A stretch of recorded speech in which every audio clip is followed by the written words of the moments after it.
Good afternoon, students. In my last video, I was explain about Spiro reaction. In this video, I would like to explain about Julia Lithige wolfenation. Julia Lithige wolfenation is nothing but the conversion of alkyl phenyl sulfone into transalkene in the presence of carbonyl compounds, acyl halides, sodium amalgam, ethyl alcohols is known as Julia-Lithige wolfenation. So first we consider alkyl phenyl sulfone.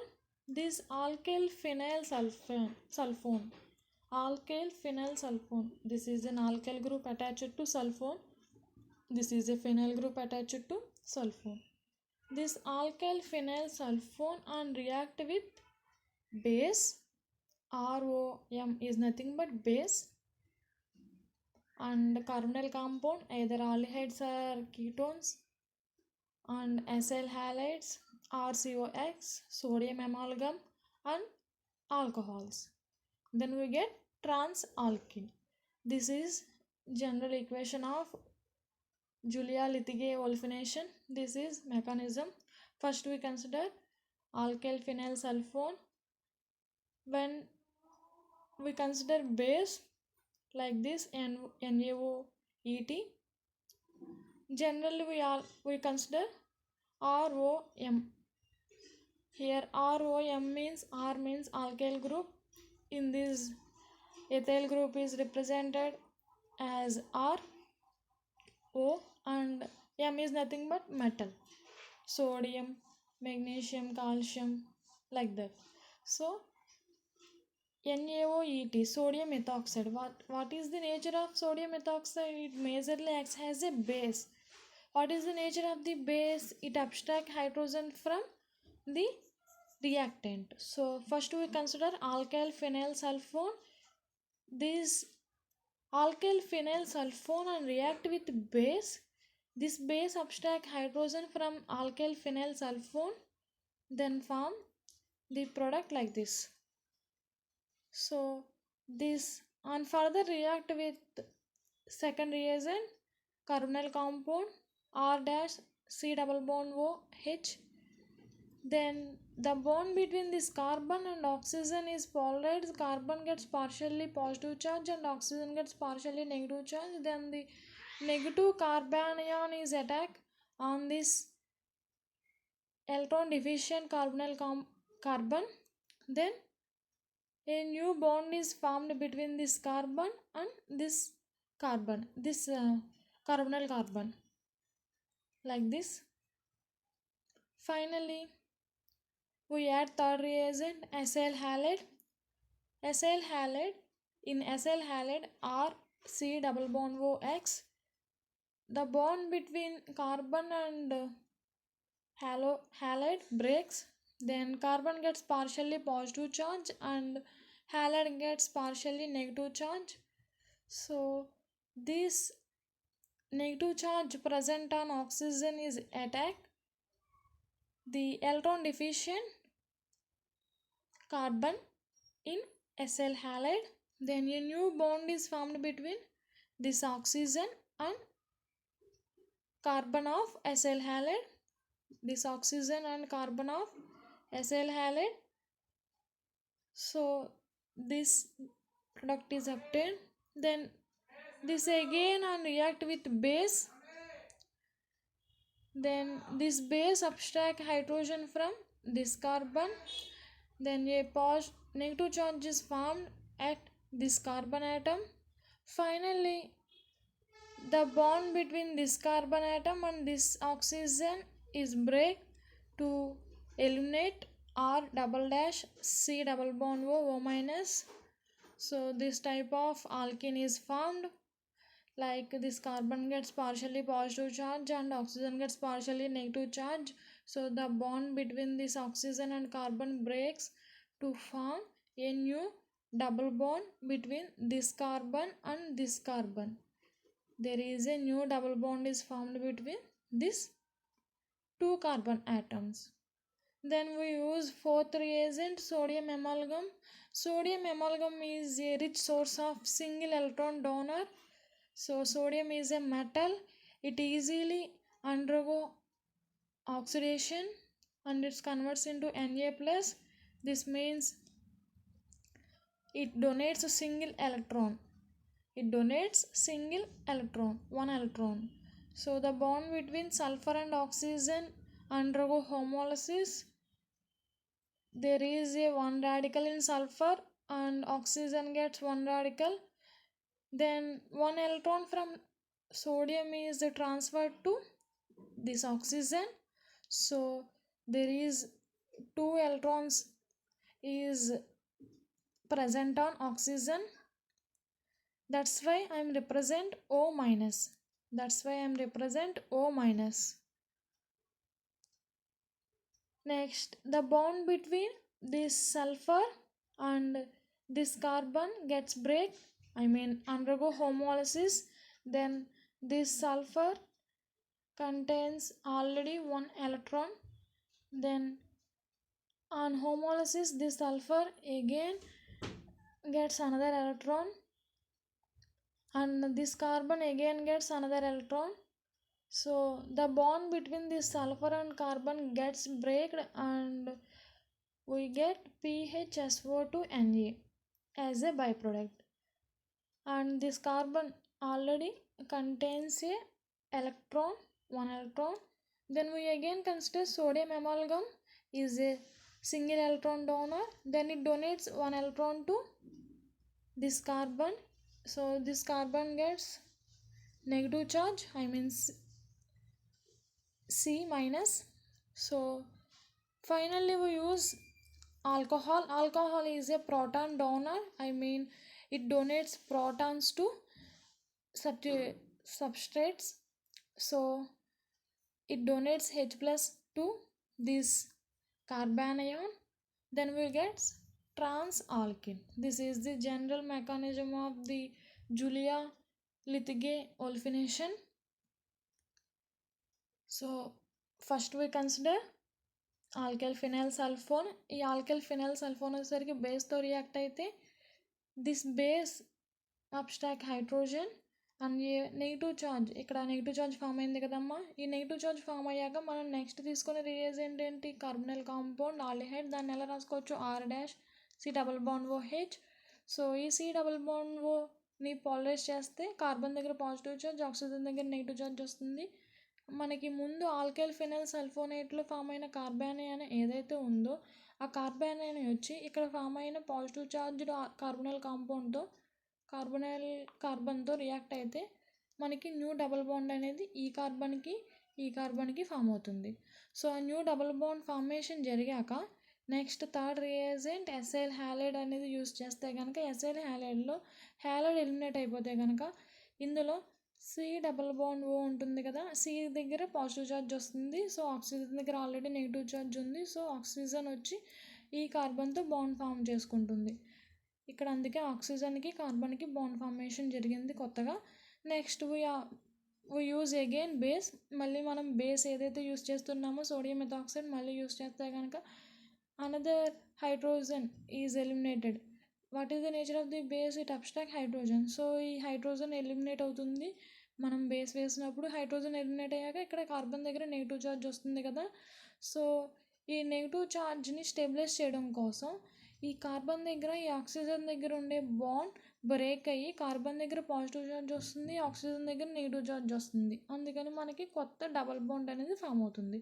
ఈ కొత్త double bond అనేది form అయింది కానీ మనకి ఫర్దర్గా ఈ రియాక్షన్లో ఇది ఉండకూడదు. అందుకని మనం సోడియం అమాల్గమ్ని యూస్ చేసుకుంటాము. ఈ సోడియం అమాల్గమ్ ఏంటంటే సింగిల్ ఎలక్ట్రాన్ డోనర్గా యాక్ట్ చేస్తుంది, ఒక ఎలక్ట్రాన్ని ట్రాన్స్ఫర్ చేస్తుంది రియాక్టెంట్కి. సో ఇది ఒక ఎలక్ట్రాన్ ట్రాన్స్ఫర్ చేయడం కోసం ముందు సల్ఫర్ ఆక్సిజన్ బాండ్ అనేది హోమోలైటిక్ ఫిజన్ జరిగితే కనుక సల్ఫర్ దగ్గర ఒక ఎలక్ట్రాన్ వస్తుంది, ఆక్సిజన్ దగ్గర ఒక ఎలక్ట్రాన్ వస్తుంది. సో సల్ఫర్ ఆక్సిజన్ రెండింటితో కంపేర్ చేస్తే కనుక ఆక్సిజన్ మోర్ ఎలక్ట్రాన్ నెగిటివ్ కనుక ఇది ఒక ఎలక్ట్రాన్ వచ్చేసరికి ఆక్సిజన్కి ముందుగా ఇస్తుంది. ఆక్సిజన్కి ముందుగా ఒక ఎలక్ట్రాన్ ఇచ్చినప్పుడు ఆల్రెడీ ఇక్కడ హోమోలైటిక్ ఫిజన్ వల్ల ఒక ఎలక్ట్రాన్ వచ్చింది, సల్ఫర్కి ఒక ఎలక్ట్రాన్ వచ్చింది, ఆక్సిజన్కి ఒక ఎలక్ట్రాన్ వచ్చింది. నెక్స్ట్ ఒక ఎలక్ట్రాన్ అనేది సోడియం నుంచి సప్లై చేయడం వల్ల ఆక్సిజన్ దగ్గర 2 ఎలక్ట్రాన్స్. మనం ఆ 2 ఎలక్ట్రాన్స్ని ఎలా రిప్రజెంట్ చేయొచ్చు? O- రిప్రజెంట్ చేయొచ్చు కదా. సో నెక్స్ట్ ఆ O- అలా ఫామ్ అయ్యాక నెక్స్ట్ ఈ కార్బన్ దగ్గర ఈ సల్ఫర్ దగ్గర ఉండే bonds again undergo homolytic fission. So already sulphur దగ్గర ఒక ఎలక్ట్రాన్ ఉంది, మళ్ళీ ఈ బాండ్ కూడా బ్రేక్ అవడం వల్ల ఎగైన్ ఇంకొక ఎలక్ట్రాన్ వచ్చి ఇది PHSO2Na ఎలిమినేట్ అయిపోతుంది. PHSO2Na. ఇక్కడ Na అని ఎందుకు రాసాము అంటే కనుక O- కదమ్మా, ఈ O- ఉండడం వల్ల పార్షియల్గా Na+ వచ్చి అటాక్ అవుతుంది. సో ఇది ఇలా ఎలిమినేట్ అయిపోయాక కార్బన్ దగ్గర ఆల్రెడీ మన హోమోలైటిక్ ఫిజన్ వల్ల ఒక ఎలక్ట్రాన్ అనేది ప్రజెంట్ అయి ఉంది. ఎగైన్ సోడియం ఎమాల్గమ్ తీసుకున్నప్పుడు ఎగైన్ అది ఒక ఎలక్ట్రాన్ డొనేట్ చేస్తున్నప్పుడు ఇక్కడ మనకి 2 ఎలక్ట్రాన్స్ అంటే దాన్ని నెగిటివ్ చార్జ్తో రిప్రజెంట్ చేయొచ్చు కదా. సో నెగిటివ్ చార్జ్తో రిప్రజెంట్ చేసి ఫైనల్గా ఇథైల్ ఆల్కహాల్ని తీసుకున్నాం. ఇథైల్ ఆల్కహాల్ అనే కాదు, ఏ ఆల్కహాల్ అయినా కానీ జనరల్గా ఆల్కహాల్స్ని ప్రోటాన్ డోనర్స్ అంటారు. ఇవి ఈజీగా ప్రోటాన్స్ని డొనేట్ చేస్తాయి. సో ఇక్కడ ప్రోటాన్ డొనేట్ చేసి మనకి ఆల్కిన్ని ఫామ్ చేస్తుంది. అంటే ఇక్కడ H+ ఇస్తే కనుక మనకి ఇక్కడ ఏం ఫామ్ అవుతుంది? ఆల్కిన్ ఫామ్ అయింది. ఇది కూడా trans alkene. This is about mechanism of Julia Lythgoe వోల్ఫినేషన్.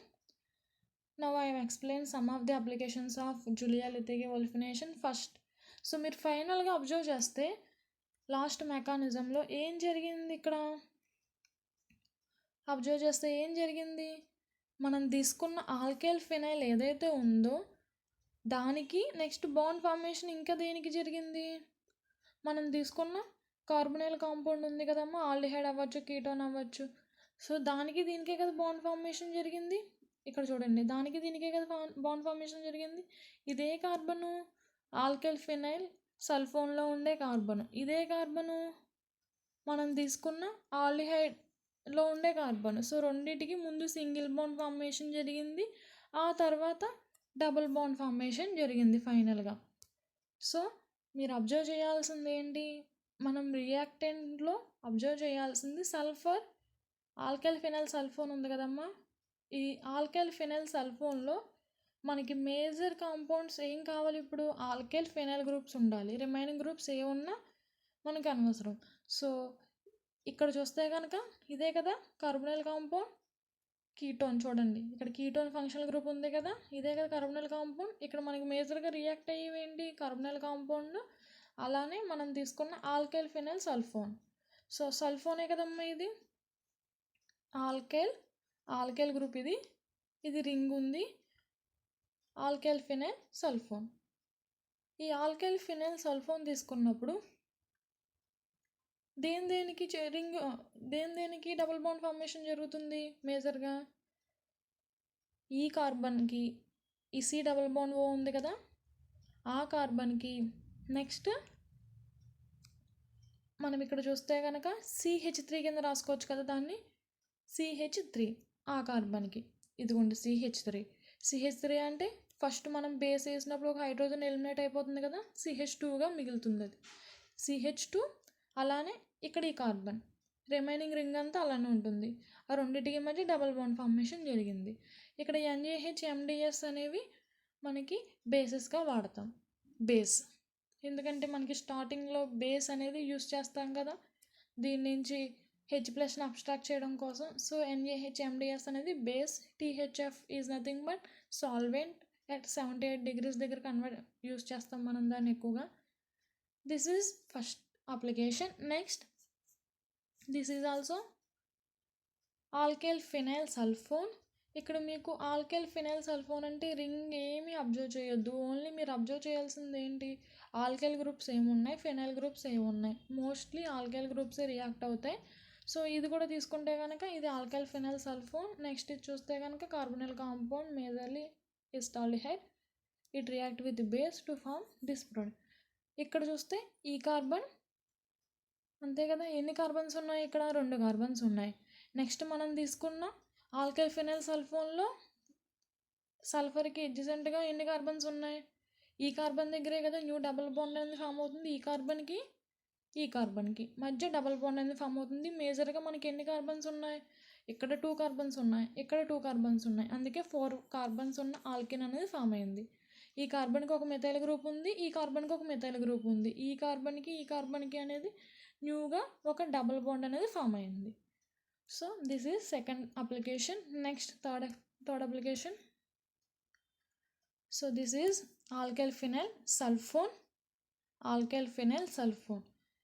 ఇక్కడ మీరు చూస్తే కనుక ఇది ఫినైల్ రింగే, ఇది ఫినైల్ రింగే. సో ఈ రెండిట్లో మనం తీసుకుంటే కనుక దీనిలో హెట్రో యాటమ్స్ ఉన్నాయి కార్బన్స్తో పాటుగా, రింగ్లో ఇన్నే తీసుకుంటున్నాం మనం, అందుకే మనకి ఈ కార్బన్ దగ్గర జరుగుతుంది. నెక్స్ట్ ఇక్కడ చూస్తే కనుక ఈ కార్బన్ దగ్గర హైడ్రోజన్స్ కూడా లేవు. హైడ్రోజన్స్ లేనిది ఫస్ట్ స్టెప్లో బేస్ వేసినప్పుడు హైడ్రోజన్ ఎలా అబ్స్ట్రాక్ట్ చేస్తుంది అది, అందుకని దీన్ని కన్సిడర్ చేయకుండా మనం డైరెక్ట్ ప్రొడక్ట్ వేసినప్పుడు దీన్ని కన్సిడర్ చేయకుండా దీన్ని కన్సిడర్ చేస్తున్నాం. ఓకే, సో ఇది మనకి తీసుకున్న కార్బొనైల్ కాంపౌండ్లో కింద దాంతో సంబంధం లేదు. ఏం జరగాలి, ఫస్ట్ స్టెప్లో C double bond O H కింద రాయొచ్చు కదమ్మా దీన్ని. ఈ సి డబుల్ బాండ్ ఓ హెచ్లో ఇక్కడ చూస్తే ఈ కార్బన్కి నెక్స్ట్ ఈ కార్బన్కి న్యూ డబుల్ బాండ్ అనేది ఫామ్ అవుతుంది. ఇక్కడ చూడండి ఫినైల్, ఇది ఫినైల్, నెక్స్ట్ ఇది బెంజైల్ కార్బన్. ఈ బెంజైల్ కార్బన్కి నెక్స్ట్ మనం తీసుకున్న C double bond O H కదమ్మా, ఇంకా డబుల్ బాండ్ ఓ ఉండదు. ఈ కార్బన్కి రెండింటికి డబుల్ బాండ్ ఫార్మేషన్ జరిగింది. దానికి ఎడ్జసెంట్గా ఓఏసీ గ్రూప్ అలానే ఉంటుంది. నెక్స్ట్ ఇక్కడ LiH-MdS అంటే ఏంటంటే బేస్గా యాక్ట్ చేస్తుంది. THF అంటే సాల్వెంట్ అట్ 78 డిగ్రీ సెంటీగ్రేడ్ దగ్గర తీసుకుంటాం. నెక్స్ట్ K2CO3 మిథనాల్ ప్రజెన్స్లో తీసుకున్నప్పుడు ఇక్కడ మనకి హైడ్రాలసిస్ జరుగుతుంది. హైడ్రాలసిస్ జరిగినప్పుడు ఓఏసీ అంటే ఏంటమ్మా, OCH3O కదా, OCH3CO. సో హైడ్రాలసిస్ జరిగినప్పుడు డైరెక్ట్గా OHగా కన్వర్ట్ అవుతుంది. సో మనం ఇక్కడ వరకు రియాక్షన్ చూస్తే కనుక ఇక్కడ ఉండే కార్బన్కి అలానే కార్బొనైల్ కాంపౌండ్లో ఉండే కార్బన్కి న్యూగా డబుల్ బాండ్ ఫామ్ అవుతుంది. So this is about Julia Lythgoe ఒలిఫినేషన్.